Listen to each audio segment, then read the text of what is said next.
The mountain gorilla is one of the rarest animals in the world. It's actually so rare you won't find it in any zoo. Why is that? What makes the endangered mountain gorilla so rare? And just where on earth do they live? We'll get to that. But first, our first fact. Mountain gorillas live in families. Family groups range in size, with an average of 10 family members, but some families can have as many as 40. The family dynamic usually includes one dominant male and several females. When they get older, most mountain gorilla males and about 60% of the females leave their birth family to go join another. Adult male mountain gorillas are called silverbacks, and they're instantly recognizable for the silver patch of hair on their back. Though it's commonly believed a group has just one silverback, there can be more than one. The group is led by a dominant silverback, though approximately 40% of family groups will have a second or third silverback, often a father or brother. The average reign for a silverback? Just under 5 years. Mountain gorillas need training to come in contact with humans.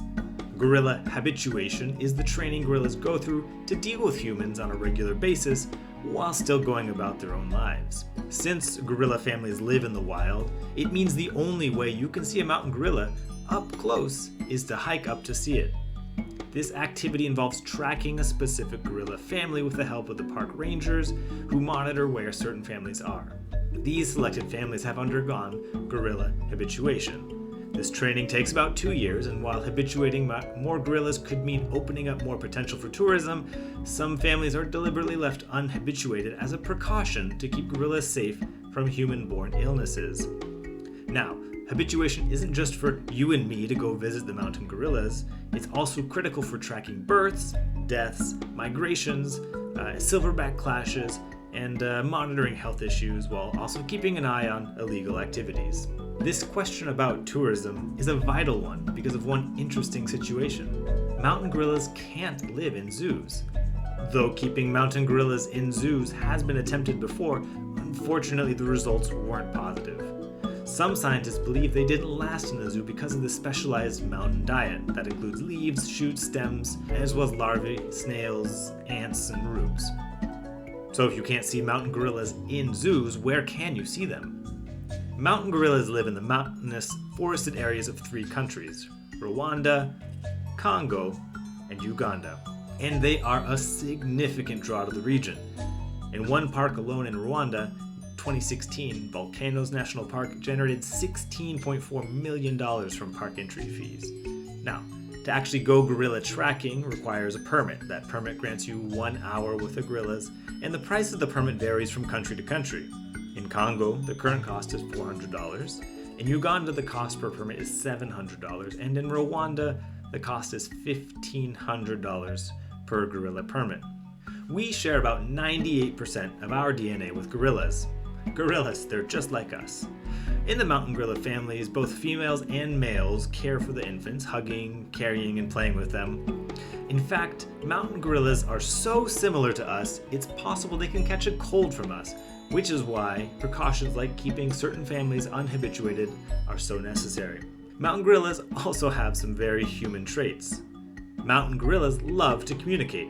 They're vocal, letting out short barks when they're alarmed or curious. They're emotional. They've been known to get jealous when another male goes after their girlfriend, or when an infant passes away, they've shown sadness. And they like to act tough. To intimidate rivals, male gorillas strut, beat their chests, and roar. Mountain gorillas are stronger than you. Well, they're stronger than me too. How much stronger? To put it in context, a silverback is 10 times as strong as the biggest American football player.